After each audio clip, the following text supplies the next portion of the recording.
ဒုက္ခပါပဲကွာအခြားသူတွေဝတ္ထုတွေကူပြောင်းရင်စနစ်တွေရောစွမ်းအားဆန်းတွေရောရကြတာငါကြမှာလမ်းဘေးမှာအမိုက်ကောက်တဲ့လေလွင့်သူတောင်းစားဖြစ်နေရတယ်လို့လမ်းဘေးကအမိုက်ပုံးတဲ့အမိုက်ကောက်နေရင်ညီးတွားနေတဲ့ကောင်လေးတယောက်အဲ့ဒီအချိန်မှာပဲအနက်ရောင်ကားကောင်းတစ်စီးထိုးရက်လာပြီးကားပေါ်ကနေဝစ်စုံပြေးဝစ်ထားတဲ့တက်တော်ဆောင်ကြီးနှစ်ယောက်ဆင်းလာခဲ့ကြတယ်ငင်းနေစမ်းတက်တော်ဆောင်ကြီးကကောင်လေးကိုကြမ်းတမ်းဆွဲကင်လိုက်ချိန်မှာတော့အကိုကြီးရိုက်တော့မလို့လားဗျာညာတာလုပ်ပါဦးကျွန်တော်ကလမ်းကြုံလို့အမိုက်ပုံးလာမွေယုံပါဒီလောက်အပြုံလိုက်ကြီးလာလို့ဆရာလို့လားမင်းကျန်းဆန်အိမ်ပြင်မှာလှည့်ပတ်သွားလာနေတာ3နာရီတောင်ရှိနေပြီစောင့်ကြည့်ကင်မရာတွေကိုကန်းနေတယ်မှတ်နေလားပြောစမ်းအကွက်ချချောင်းမြောင်းနေတာမဟုတ်လားထိုစဉ်ကားပွင့်သွားပြီးစမတ်ကြလာပါတဲ့ကုတ်ဝစ်စုံနဲ့အမျိုးသမီးတစ်ယောက်ဆင်းလာခဲ့တယ်သူမကတော့ကျမ်းမိသားစုရဲ့ဒုတိယသမီးကျန်းဟန်ရွယ်ပါပဲသူ့ကိုနောက်ဖုံးနဲ့ထည့်လိုက်အိမ်ပြန်ရောက်ရင်တေချာစစ်ဆေးရမယ်ဟုတ်ကဲ့ကျန်းကြုံတက်တော်ဆောင်ကကောင်လေးကိုဆွဲခေါ်သွားဖို့ပြင်လိုက်ချိန်မှာကောင်လေးကပြတယ်လဲအော်ပြောလိုက်ရတော့တာပေါ့မလာကြီးရဲ့လူမားနေပြီထင်တယ်ကျွန်တော်ကတကယ်တောင်းစားနေတဲ့သူပါဒါပေမဲ့ကောင်လေးရဲ့စိတ်ထဲမှာတော့ဒါငါရဲ့အေးဆက်ပြီးရက်ဆက်တက်တဲ့ဒုတိယအမကျန်းဟန်ရွယ်ပေါ့လေအတုံးမကြလိုက်တာတကယ်အနေရကမမဘေးမှာရက်နေတာကိုမသိဘူးဒီတက်တော်ဆောင်ကြောက်ချန်ဆိုတဲ့ကောင်ကလင်းမိသားစုကဆေးလွတ်ထားတဲ့လူသက်သမားဟာနင်တို့ဘသူစကားပြောနေတာကြားလိုက်ကြလဲကျန်းဟန်ရွက်ကရုတ်တရက်ဘေးပတ်ဝန်းကျင်ကိုတန်တရားစိတ်နဲ့ကြည့်လိုက်မိတယ်မကြားပါဘူးကျန်းကြုံတက်တော်ဆောင်တွေကဘာမှမကြားမိကြောင်းညှင်းဆိုလိုက်ကြပေမဲ့ကောင်လေးရဲ့စိတ်ထဲကအတန်တွေကတော့ကျန်းဟန်ရွက်ရဲ့ခေါင်းထဲမှာဆက်တိုက်ထွက်ပေါ်နေခဲ့တာပေါ့ဟင်းစက်ကြည့်နေကြအောင်ဒီကားပေါ်သာတက်လိုက်ရင်တက်တော်ဆောင်ကမမကိုမေးစေးပေးပြီးပြန်ပေးဆွဲသွားမှာပြီးရင်လင်းသခင်လေးရဲ့အိယာပေါ်ပို့ပေးလိုက်မယ်ကျမ်းမိသားစုကမမကိုပြန်ရချင်ရင်မြို့တောင်ဘက်ကမြေကွက်ကိုလက်နှစ်ဖက်နဲ့ဆက်တရားလိုက်မယ်အဲ့ဒီမှာတင်ငွေကြေးစီးဆင်းမှုပြတ်တောက်ပြီးမိသားစုတစ်ခုလုံးဒေဝါလီခံရတော့မှာဒီစကားတွေကိုကြားလိုက်ရတဲ့အခါမှာတော့ကျန်းဟန်ရွက်တယောက်ထိတ်လန့်သွားပြီးတက်တော်ဆောင်တွေကိုချက်ချင်းတားဆီးလိုက်ရတော့တာပေါ့ခဏလေးကျန်းကြုံဘာဖြစ်လို့လဲဟင်ဒီကောင်လေးမှာအပေါင်းပါတွေရှိသေးလို့လားနေဝတ်ထားတဲ့ဝတ်စုံကုတ်အင်ဂျီကိုချွတ်လိုက်ကျန်းဟန်ရွက်ကတက်တော်ဆောင်ကြောက်ချံကိုစိမ့်ကြည့်ရင်အမိတ်ပေးလိုက်တယ်ကျန်းကြုံဒီနေ့ကတော်တော်အေးတာအခုလေတာဝန်ထမ်းဆောင်နေတာဆိုတော့အင်ဂျီချိုးရမှာကစီကန်းနဲ့မညီဘူးထင်တယ်ငါကနင့်ကိုချုပ်ခိုင်းနေတာကျန်းဟန်ရွက်ရဲ့ပြတ်သားတဲ့အတန်ကြောင့်ကြောက်ချံရဲ့မျက်နှာပြတ်သွားခဲ့တယ်ဒေါသထွက်သွားတဲ့ကြောက်ချံဟာအကြီးအိတ်ထဲကနေဓာတ်တစ်ချောင်းကိုချက်ချင်းထုတ်ပြီးကျန်းဟန်ရွက်ကိုထိုးဆိုင်ဖို့ပြေးဝင်သွားတော့တာပေါ့ကောင်မတေးပြီးတော့ကျန်းကြုံကိုကာကွယ်ကြအခြားတက်တော်ဆောင်ကချက်ချင်းရောက်ရှိလာပြီးကြောက်ချံကိုချုပ်ကင်ဖမ်းဆီးလိုက်ကြတယ်လွတ်ဆန်းလင်းမိသားစုကနင်တို့ကိုလွတ်ထားမှာမဟုတ်ဘူးနင်တို့ကျန်းမိသားစုတေချာပေါက်ပျက်စီးရမယ်ဒေါသတကြီးအော်ဟစ်နေတဲ့ကြောက်ချံရဲ့အင်ဂျီအိတ်ထဲကနေတက်တော်ဆောင်တယောက်ကဘူးတပူးကိုရှာဖွေတွေ့ရှိသွားခဲ့တယ်ကျန်းကြုံဒါကအစိတ်ပြင်းတဲ့မေးစေးစပြီးပဲဒီကောင်တကယ်အကောက်ကြံနေခဲ့တာဒါကိုကြည့်နေတဲ့ကောင်လေးရဲ့စိတ်ထဲမှာတော့ဟိဒီမိမတုံ့ပြန်မှုတော်တော်မြန်တာပဲကြောက်ချံကိုတကယ်တမ်းစစ်ဆေးရဲတယ်ကံကောင်းလို့တေကံမရောက်သေးတာကဲအနေနဲ့လဲကင်းသွားပြီဆိုတော့ငါလဲထွက်သွားလို့ရပြီမလားကောင်လေးကထွက်သွားဖို့ပြင်လိုက်ပေမဲ့ကျန်းဟန်ရွက်ကတော့ကြောက်ချံကိုကြည့်ပြီးအေးဆက်စွာအမိန်ပေးလိုက်ပါတော့တယ်သူ့ကိုကျိုးနဲ့ချီလိုက်ရဲစခန်းကိုဓာတ်ရိုက်ပို့လိုက်ကြသူမဟာမြေပြင်မှာညှို့ငယ်စွာထိုင်နေတဲ့ကျွန်တော်စီလျှောက်လာပြီးအသားအရဆွဲထုတ်ပေးလိုက်ရင်လူကြီးမင်းတကယ်ပဲအားနာပါတယ်ခုနကကျမမျက်စိမောက်သွားလို့မျက်မှောက်တောင်ကိုမမြင်ပဲမင်းဟာကျမရဲ့အသက်သခင်ကျေးဇူးရှင်မှန်မသိလိုက်ဘူးလို့သူမကတောင်းပန်တိုးရှိုးစွာပြောလိုက်ပါတယ်လမ်းဖြတ်သွားပြီးကားကိုမိကသူ့ကိုယ်သူပြန်ဖက်ထားလိုက်ရင်မင်းဘာလို့မလို့လဲငါပြောလိုက်မယ်နော်ငါကအတတ်ပညာပဲရောင်းတာခန္ဓာကိုယ်တော့မရောင်းဘူးနော်အခုနကမင်းကိုတတ်မလို့လုပ်နေတာငါနဲ့ဘာမှမဆိုင်ဘူးနော်လို့လမ်းဖြတ်စွာညှင်းဆန်လိုက်တာပေါ့သူ့စိတ်ထဲမှာလည်းဒီမိမဇဝေဇဝါများဖြစ်နေတာလားမျက်နှာပြောင်းတာများစာအုပ်လန်တာထက်တောင်မြန်သေးတယ်ငါရဲ့ရုပ်ရည်ချုံမုံမှုကိုသဘောကျသွားတာများလားနွားအိုမျက်နှာကြိုက်ချင်နေတာလားမသိဘူးလို့တွေးနေခဲ့တာပါအဲ့ဒီအချိန်မှာပဲထိုမျိုးသမီးကကားတကားကိုဖွင့်ပေးလိုက်ရင်လူကြီးမင်းပိုက်စာနေပြီမဟုတ်လားအပြင်စာတွေကတန်ရှင်းမှုမရှိဘူးကျမအိမ်ခေါ်သွားပေးမယ်မိဖို့ချောင်ကလူတွေကိုတောင်ပင်လေအစားတောက်ကောင်းတွေချက်ခိုင်းပြီးလူကြီးမင်းကိုလန့်သွားတာတွေပြေအောင်ဧကန်ပါမယ်လို့ချိုးသားစွာဖိတ်ခေါ်လိုက်တယ်လူငယ်လေးကဘိုက်ကလေးကိုပို့ရင်စိတ်မချတယ်လို့နဲ့မင်းငါ့ကိုမလိမ်ဘူးတော့တကယ်ပဲထမင်းကျွေးမှလားလို့မေးလိုက်တဲ့အခါအမျိုးသမီးကလုံးဝမလိမ်ပါဘူးထမင်းကျွေးရုံတင်မကဘူးနောက်ဆိုလူကြီးမင်းဟာကျမတို့ကျမ်းမိသားစုရဲ့အမြင့်မြတ်ဆုံးဧည့်သည်တော်ဖြစ်လာမှာပါလို့အာမခံလိုက်ပါတယ်စောစောကလေးကဒီလိုပြောပေါ်ဆိုပြီးလူငယ်လေးဟာဝမ်းသာအားရကားပေါ်တက်ထိုင်လိုက်တော့တာပါပဲဒါပေမဲ့ကားပေါ်ရောက်တော့လူငယ်လေးရဲ့မျက်နှာဟာချက်ချင်းတည်သွားခဲ့တယ်သူ့စိတ်ထဲမှာမဟုတ်သေးပါဘူးမူရင်းဇလန်အတိုင်းဆိုရင်ကျမ်းမိသားစုဟာမကြခင်မှာပဲတခင်လေးတူရဲ့မကောင်းကြံမှုကြောင့်မိသားစုတစ်ခုလုံးပျက်စီးကိန်းကြုံရမှာငါမှလည်းဘာခွင့်ရလက်နက်မှမရှိပါဘဲနဲ့ဒီအချိန်မှာသွားရင်တေတွင်းနဲ့သွားတိုးတာနဲ့အတူတူပဲမဟုတ်ဘူးလားမရဘူးဒီထမင်းတနက်ကိုဝအောင်စားပြီးတာနဲ့ချက်ချင်းထွက်ပြေးမှဖြစ်မယ်လို့အစီအစဉ်ဆွဲနေခဲ့တယ်ညဘက်ရောက်တော့မေဘက်ကားကြီးဟာခန်းနာထဲဝါလာတဲ့ဆိုင်အင်ကြီးတစ်ခုရဲ့အရှိကိုဆိုက်ရောက်လာခဲ့ပါတယ်ကားပေါ်ကဆင်းလိုက်တဲ့လူငယ်လေးဟာလှပခန်းနာလာတဲ့ဆိုင်အင်ကြီးကိုငေးကြည့်နေတော့အမျိုးသမီးကရောက်ပါပြီးအထဲကိုဝင်ကြရအောင်လို့ဖိတ်ခေါ်လိုက်တယ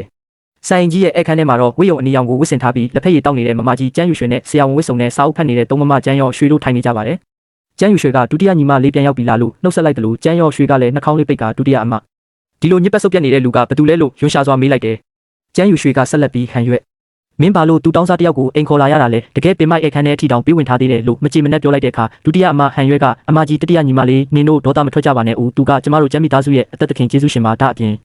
လို့ရှင်းပြဖို့စူးစမ်းလိုက်ပါတယ်အဲ့ဒီချိန်မှာပဲလှေကားပေါ်ကနေအဝတ်စားတက်တက်ရက်ဝစ်ဆင်ထားတဲ့တခင်လေးအတူကျန်းဖုံးဆင်းလာခဲ့တယ်ဒုတိယအမပြန်ရောက်ပြီလားလို့ကျန်းဖုံးကနှုတ်ဆက်လိုက်ချိန်မှာဒါကမူရင်းဇလန်တွေကတခင်လေးအတူကျန်းဖုံးဆိုတာပေါ့ကြည့်ရတာလဲလူကောင်းပုံမပေါ်ပါဘူးဒီလိုကျေးဇူးကမ်းတက်တဲ့ကောင်ကိုကျမ်းမိသားစုကဒီလောက်ကြာအောင်မရိပ်မိပဲထားခဲ့တာစမ်းတော့မစမ်းပါဘူးဒါကြောင့်မလို့လဲမိသားစုတစ်ခုလုံးပျက်စီးသွားရတာလို့တွေးလိုက်မိတယ်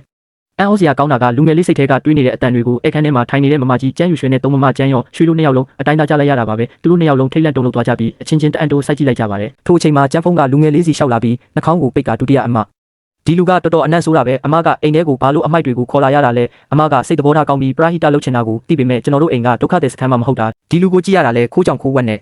တကယ်လို့ပစ္စည်းတစ်ခုခုပျောက်ရင်ဘယ်လိုလုပ်မလဲပြောဆိုလိုက်ပါတော့တယ်ဒီစကားကိုကြားလိုက်ရတဲ့ကောင်လေးကတော့စိတ်ထဲကနေအံ့ဩဒေါသထွက်သွားခဲ့ပါတယ်မင်းကတော့အဆိုးလုပ်ပြီးမှသူများကိုအရင်တိုင်တန်းလိုက်တာပေါ့လေလင်းမီသားစုကဆေးလွတ်လိုက်တဲ့သူရှိုးကများငါ့ကိုပစ္စည်းခိုးတယ်လို့ဆွဆွဲရဲသေးတယ်ဆိုပြီးစိတ်ထဲကနေကြေးမောင်းနေခဲ့တာပါ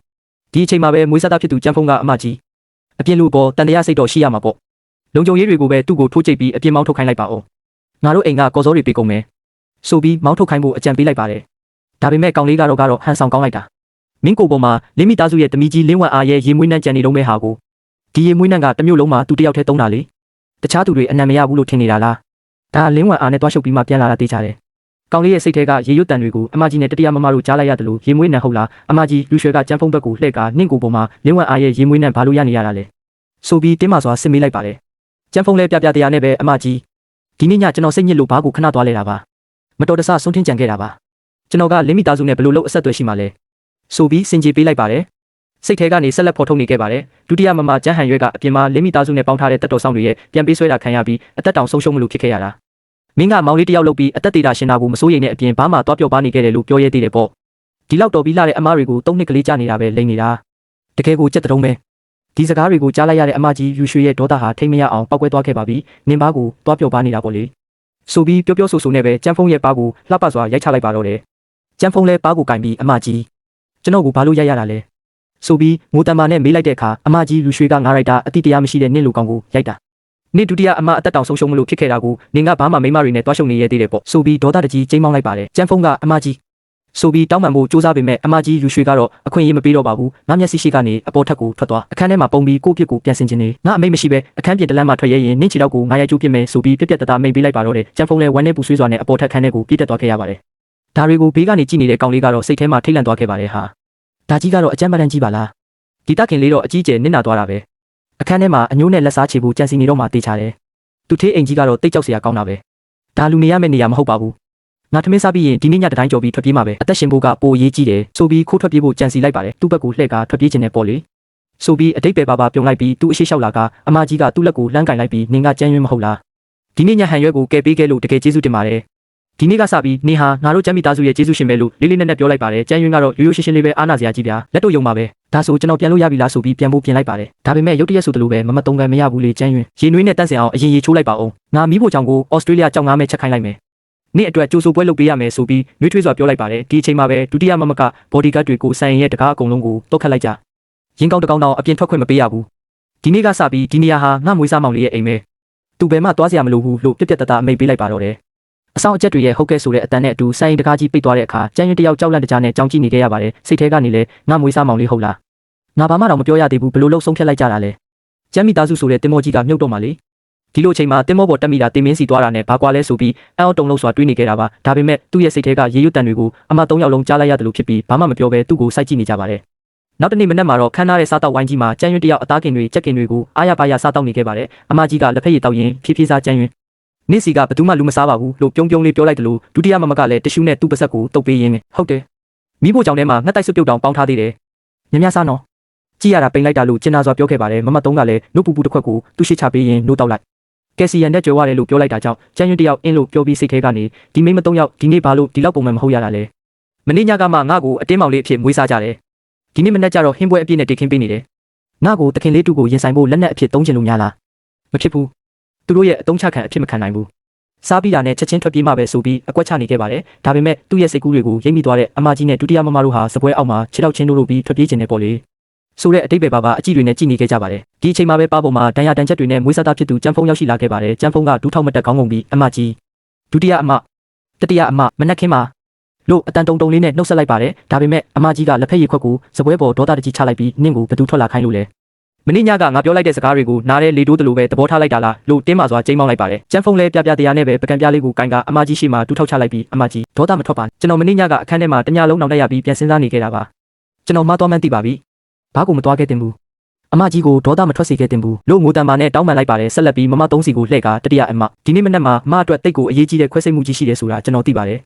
ယ်ဒါကြောင့်မနက်9နာရီတည်းကထားပြီးမိဖို့ချောင်းမှာမိကိုတေချာလေးထိမ့်ပြီးချက်ပြုတ်ထားတဲ့ငှက်တိုက်စွပ်ပြုတ်လေးပါတတိယအမဒီစွပ်ပြုတ်လေးတောက်ပြီးမှဆေးရုံကိုသွားပါနော်ကျွန်တော်ရဲ့အဖြစ်တွေကိုခွင့်လွှတ်ပေးတဲ့အနေနဲ့သဘောထားပေးပါအမတို့ကျွန်တော်ကိုခွင့်လွှတ်ပေးမယ်ဆိုရင်ကျွန်တော်ဘာပဲလုပ်ရပါဆိုပြီးတနာဆောက်ဖွယ်အတနာခံလိုက်ပါတယ်အမကြီးကတော့ငိမ့်သက်စွာနဲ့လက်ဖက်ရည်ကိုဆက်တောက်နေခဲ့ပြီးဒီပြဆက်ကြီးကိုကြည့်နေတဲ့ကျန်းရွင်းကတော့အသားကင်ကိုဝိုင်းရင်းစိတ်ထဲကနေဒီတရုတ်ဆောင်ကွက်ကတော့တကယ်ကိုအလန်းစားပဲဟာမနက်9နာရီတည်းကထားပြီးစွပ်ပြုတ်ချက်တယ်တောင်းပန်မှုအတွက်ပေါ့လေဘယ်အိမ်ကလူကောင်းတွေကပကံလုံးနဲ့အစိတ်ပါထည့်ပြီးတောင်းပန်ကြလို့လဲမမ3ယောက်လုံးကြားပြီးလန့်သွားတယ်သူကတော့ဆက်တွေးနေတော့အဲ့ဒီစွပ်ပြုတ်ထဲမှာထည့်ထားတဲ့အစိတ်ကအယောင်ရောအနက်မှမရှိတာကြောင့်တောက်မိရင်နိုင်ဝက်ကြာမှာဆေးဆွမ်းပြမှာလူကိုတေတော့မသေးစေပေမဲ့ခန္ဓာကိုယ်ကိုခဏတစ်ဖြုတ်ငိမ့်တန်းသွားစေပြီးလက်တွေကိုကြွတ်တက်တယ်လို့လှုပ်ရှားမရအောင်ဖြစ်သွားစေမှာပါအဓိကပြဿနာကတော့ဒီနေ့မနက်မှာမမ3ကမြို့တော်ရဲ့အချမ်းသာဆုံးပုဂ္ဂိုလ်ကြီးရဲ့အုံနောက်ကျိတ်ခွဲစိတ်မှုကိုတာဝန်ယူခွဲစိတ်ပေးရမှာအကယ်၍မမ3တာဒီစွပ်ပြုတ်ကိုတောက်မိလိုက်ရင်ခွဲစိတ်ခန်းထဲမှာလက်နည်းနည်းလေးတုံသွားတာနဲ့တင်အဲ့ဒီအဖိုးကြီးတည်သွားနိုင်ပါတယ်အဲ့ဒီခါကျရင်မမ3ဟာစေကူတာမှုအမှားယွင်းနဲ့ထောင်ချပြီးနာမည်ပြရယုံတင်မကပဲကျန်းရှိလုပ်ငန်းစုအောက်မှာရှိတဲ့ဆေးရုံနဲ့ကျန်းမာရေးစောင့်ရှောက်မှုလုပ်ငန်းတွေပါအဲ့ဒီအဖိုးကြီးမိသားစုရဲ့ဒေါသအောက်မှာအပြတ်ဖြတ်စည်းခံရတော့မှာပါကျန်းယွင်းကအသားကင်ကိုအေးဆေးဝါးရင်ကျန်းဖုံးမင်းသားငါပြီးလူတက်တဲ့အကွက်ကတကယ်ကိုရက်ဆက်လွန်းတယ်မမ3နဲ့ကျန်းမိသားစုတစ်ခုလုံးကိုတခါတည်းနဲ့အပြတ်ရှင်းပစ်ချင်နေတာပဲလို့စိတ်ထဲကနေရေရွတ်နေခဲ့ပါတယ်ကျန်းယွင်းရဲ့စိတ်ထဲကစကားတွေကိုအကုန်ကြားလိုက်ရတဲ့မမ3ဟာစွပ်ပြုတ်ခွက်ကိုကင်ထားတဲ့ကျန်းဖုံးကိုကြည့်လိုက်ပါတယ်ကျန်းဖုံးကတော့ဟန်ဆောင်ကောင်းကောင်းနဲ့မမ3ပူပူနွေးနွေးလေးတောက်လိုက်ပါဦးအေးသွားရင်ညှိသွားလိမ့်မယ်လို့ကလိန်ကကြစ်ပုံစံနဲ့ပြောနေခဲ့တာပါမမ3ကနင်းကိုယ်တိုင်ချက်ထားတာမဟုတ်လားလို့မေးလိုက်ရကျန်းဖုံးကမနက်9နာရီတည်းကမမ3တောက်ရအောင်မိဖို့ချောင်းကနေခြေတလန်းမှမခွာပဲမနက်စာတေချာပြင်ဆင်ပေးတာပါဆိုပြီးလိမ့်ညာပါတော့တယ်အဲ့ဒီအချိန်မှာပဲမမ3ကကောင်းပြီတိတ်ကောင်းတာပေါ့လို့ဒေါသတကြီးအတန်တိတ်ရေရွရင်းပူပူနွေးနွေးစွပ်ပြုတ်ခွက်ကြီးကိုကျန်းဖုံးရဲ့မျက်နှာစီအပြင်းပြင်းနဲ့လွှင့်ပေါက်ထည့်လိုက်ပါတော့တယ်အာမမ3ဘာလို့လဲဗျာပူလိုက်တာငါမျက်နှာကျန်းဖုံးတယောက်မျက်နှာကိုလက်နဲ့အုပ်ပြီးကျန်းပြင်ပေါ်လူလိတ်အော်ဟစ်နေချိန်မှာကျန်းယွင်းကပေါက်စီတစ်လုံးကိုလှမ်းယူရင်းစိတ်ထဲကနေအမေမမ3ကပုံမှန်ဆိုရေခဲတုံးကြီးလိုအေးဆက်ပြီးတမတမတ်ကြတဲ့ပမောက္ခလှလှလေးပဲမဲ့ဒေါသထွက်လာရင်တကယ်စစ်နဲ့ဖျားမတိုင်ပဲဟာလိုအန်အောင်မစုံတွေးနေခဲ့တာပါမမ3ကကျန်းပြင်ပေါ်ဒူးထောက်လူလိတ်နေတဲ့ကျန်းဖုံးစီလျှောက်သွားပြီးကျန်းဖုံးနေငါ့ကိုမျက်မမြင်များမှတ်နေသလားဒီစွပ်ပြုတ်ထဲဘာတွေထည့်ထားလဲဆိုတာနင်းအတိဆုံးဖြစ်မှာပါလို့ဒေါသအပြည့်နဲ့စိုက်ကြည့်ကျိန်းမောင်းလိုက်ပါတယ်ကျန်းဖုံးကတော့မျက်နှာကိုလက်နဲ့အုပ်ကမမ3ရဲ့ဒါပုံမှန်ငှက်တိုက်စွပ်ပြုတ်ပါပဲကျွန်တော်ကိုမတရားမဆွဆွဲပါနဲ့ကျွန်တော်အပေါ်ဒေါသထွက်နေရင်တောင်ဒီလိုတော့ဆွဆွဲလို့မရဘူးလေဆွဆွဲတယ်ဟုတ်လားအမကြီးရဲ့အမိတ်ပေးမှုကြောင့်အိမ်တော်ဆရာဝန်ဒေါက်တာဝမ်ဟာစစ်တပ်တာကြီးကိုကင်ပြီးပြပြတဲ့လဲအခန်းထဲပြေးဝင်လာခဲ့ပါတယ်ဒေါက်တာဝမ်ကအမကြီးအမတုံးပါများခိုင်းစရာရှိလို့လဲမေးလိုက်တော့အမကြီးကအချိန်မဆိုင်ပဲဒေါက်တာဝမ်နေရံမှာပေးကြံနေတဲ့စွပ်ပြုတ်တွေကိုအမြန်ဆုံးစမ်းသပ်ဆေးရည်နဲ့စစ်ဆေးလိုက်စမ်းလို့အမိတ်ပေးလိုက်ပါတယ်ဒေါက်တာဝမ်ကစစ်တပ်တာကိုဖွင့်ပြီးစမ်းသပ်ဆေးရည်နမူနာကိုထုတ်ယူကာစိုင်းနေရံမှာပေးကြံနေတဲ့စွပ်ပြုတ်ရည်တွေကိုချက်ချင်းစမ်းသပ်ကြည့်လိုက်ပါတယ်ဒီမြင်ကွင်းကိုကြည့်ပြီးကျန်းပြင်ပေါ်မှာလဲကျနေတဲ့ကျန်းဖုံးတစ်ယောက်သွားပြီးငါတော့အပြတ်သွားပြီဒီကျမ်းမိသားစုကဒီစွပ်ပြုတ်ထဲအစိပ်ပါနေမှန်ရုတ်တရက်ဘလို့လုပ်ပြီးတန်တရားဝင်သွားကြတာလဲဆိုပြီးအကြောက်လုံကစမ်းသက်ပြုံတွေကဆေးရည်ဟာစက္ကန့်ပိုင်းတွင်းမှာပဲခရမ်းရင်ရောင်ဖြစ်ပြောင်းလဲသွားခဲ့ပါတယ်ဒေါက်တာဝမ်ဟာစမ်းသက်ပြုံကြီးကိုကင်ထားရင်းတုံလုံးချောက်ချစွာနဲ့အမကြီးတုံးသက်ခင်မလေးဒီငှက်တိုက်စွပ်ပြုတ်ထဲမှာပြင်းထန်တဲ့အစိပ်တွေပါဝင်နေပါတယ်အကယ်၍တောက်မိလိုက်ရင်လူရဲ့အာယုံကြောစနစ်တွေကိုချက်ချင်းကမောက်ကမဖြစ်သွားစေပြီးကြွက်သားတွေကိုငြိမ်တန်းကြွက်တက်သွားစေမှာပါဒီစမ်းသက်ချက်အဖြစ်ကြောင့်အစိပ်ခတ်တာမှန်ကန်ကြောင်းတက်တည်ပြသွားတဲ့အခါကျန်းဖုံးတစ်ယောက်ကျန်းပြင်ပေါ်ဒူးထောက်လဲကျသွားပြီးမျက်ရည်ဆက်လက်နဲ့အသက်ပေးလွတ်လွတ်ညာတောင်းပန်ပါတော့တယ်အမကြီးမမ3ကျွန်တော်ခဏတာစိတ်တစားဖြစ်သွားလို့ပါဒါတွေအကုန်လုံးလင်းမိသားစုကကျွန်တော်ကိုအကြက်ကင်ချင်းချောက်လို့လုပ်ခဲ့ရတာပါသူတို့ခိုင်းတာမလုပ်ရင်ကျွန်တော်အသက်ကိုရန်ရှာမယ်လို့ပြောလို့ပါဗျာကျွန်တော်တို့နှစ်ပေါင်း20စာတန်ရောစင်ကိုငဲ့ကွက်ပြီးဒီတစ်ချိန်တော့ခွင့်လွှတ်ပေးကြပါနောက်ကိုဘယ်တော့မှမလုပ်ရဲတော့ပါဘူးလို့ငိုယိုကအတနာခံနေခဲ့ပါတယ်အေးဆက်ဆုံးမျက်နှာပေးနဲ့ကျန်းဖုံးစီလျှောက်သွားပြီးဒီနေ့ကစပြီးငါရဲ့ခွင့်ပြုချက်မရှိဘဲမြေအောက်ထက်ကနေခြေတလန်းမှအပြင်းမထွက်ရဘူးလို့အမိန့်ပေးလိုက်ပါတယ်ချက်ချင်းဆိုသလိုပဲအနက်ရောင်ဝတ်စုံဝတ်အဆောင်လျှောက်တွေရောက်လာပြီးကျန်းပြင်ပေါ်မှာဒူးထောက်နေတဲ့ကျန်းဖုံးကိုအတင်းဆွဲခေါ်သွားကြပါတယ်ကျန်းဖုံးကလည်းနင်တို့ငါ့ကိုဒီလိုလုပ်လို့မရဘူးငါကဒီကျမ်းမိသားစုရဲ့တခင်လေးပါလို့အစွမ်းကုန်ရုံးကန်အော်ဟစ်နေပေမဲ့အမကြီးနဲ့မမတို့ရဲ့ဆက်ဆုပ်ယွန်ရှာဖွေအကြည့်တွေအောက်မှာပဲမြေအောက်ထက်စီဆွဲခေါ်ခြင်းခံလိုက်ရပါတယ်။အဲ့ဒီနောက်အမကြီးကကျန်းရွှင်းစီအပြုံးနွေးနွေးလေးနဲ့ချင်းကပ်လာပြီးနွားလုံးနွေးနွေးတစ်ခွက်ပြင်ပေးရင်းနှုတ်တောက်လိုက်ပါအောင်မောင်လေးရဲ့ခုနကပွဲကြောင့်လန့်သွားလားခဏကြာရင်အမကြီးနဲ့အတူကျန်းရှိလုပ်ငန်းစုရဲ့ဌာနချုပ်ရုံးချုပ်ကြီးစီသွားကြမယ်။မိသားစုပိုင်ဆိုင်မှုတွေကိုလေ့လာရအောင်လို့ချုံမော့ပြောဆိုလိုက်ပါတယ်။ခဏကြာတော့ကျန်းမိသားစုရဲ့အဆင့်မြင့်ရိုးစရိုက်ကားကြီးဟာကျန်းရှိလုပ်ငန်းစုရုံးချုပ်မြင့်မားလာတဲ့အဆောက်အုံကြီးစီဦးတီထွက်ခွာသွားခဲ့ပါတယ်။ရုံးချုပ်ကြီးရဲ့88လွှာမှာရှိတဲ့ဥက္ကဋ္ဌရုံးခန်းထဲရောက်တော့ကျန်းရွင်းကတားရည်ဆူဖာပေါ်မှာအေးဆေးလဲလျောင်းနေပြီးဒုတိယမမကနယူးဇီလန်ကနေလေကြောင်းလိုင်းနဲ့အထူးမှယူထားတဲ့ကီဝီသီးလေးတွေကိုအခွန်လွှာပြီးပါဇက်ထဲလာခွင့်ကျွေးနေခဲ့ပါတယ်။ကျန်းရွင်းကစိတ်ထဲကနေအစကတော့အေးဆေးအနားယူမလို့ပါပဲ။ဒါပေမဲ့မနက်စောစောစီစီအမကြီးကအတင်းကားပေါ်တင်ခေါ်လာပြီးဒီ88လွှာရုံးခန်းထဲမှာလာထိုင်ခိုင်းထားတာ။အေးဆေးအိတ်ချင်တာတော့မအိပ်ရဘူးလို့မကြေမနက်တွေးနေခဲ့တာပါ။အဲ့ဒီအချိန်မှာပဲအမကြီးရဲ့အတွင်းရေးမှူးမလေးကအခန်းထဲအပြေးလွှားဝင်လာပြီးဥက္ကဋ္ဌကျန်းထိန်ပေးဆောက်လုပ်ရေးကုမ္ပဏီကမန်နေဂျာဝန်ရောက်နေပါတယ်။တန်းထောင်ပေါင်းများစွာတန်ကြေးရှိတဲ့စီးပွားရေးကိစ္စကိုလူချင်းတွေ့ပြီးဆွေးနွေးကြတယ်လို့ပြောပါတယ်။ဒါအပြင်တခင်လေးကျန်းဖုန်းပို့လိုက်တဲ့ဗီဒီယိုမက်ဆေ့ချလည်းပါလာပါတယ်လို့သတင်းပို့လိုက်ပါတယ်။အမကြီးကမျက်နှာသေးနဲ့ပဲသူ့ကိုဝင်ခိုင်းလိုက်လို့မိတ်လိုက်ပါတယ်။မန်နေဂျာဝန်လည်းဖားရတဲ့အပြုံးနဲ့ဝင်လာပြီးဥက္ကဋ္ဌကျန်းဒုဥက္ကဋ္ဌကျန်းအနောက်ရှက်ဖြစ်သွားရင်ခွင့်လွှတ်ပါ